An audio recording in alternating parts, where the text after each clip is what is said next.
Pour fonctionner avec timoun 2000 faut qu'on pimp ou battre fait alboisser pour qu'on baou ou la façon ou pas besoin qu'on côté jeune cob là depuis pour cob timoun 2000 par an mais les garçons à baou cob y a pour ma ozo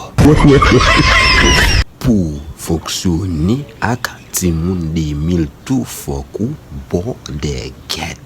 nouvelle boy mourir base faut qu'on ka fait 3 4 5 timoun 2000 pour l'op dans chambre pour bon plaisir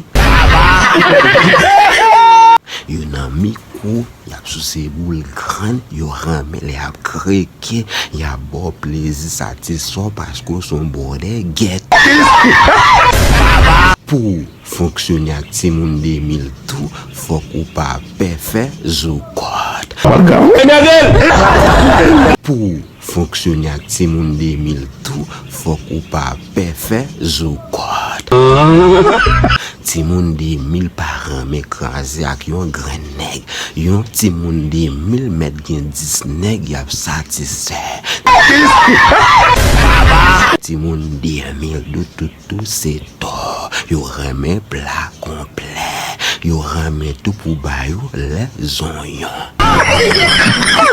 timoun 2000 remet lo panyo lo met tout tête en bas ou pousser veine yo remet tout lo kimbe chaque quoi nèg nan men yo tan kouti alter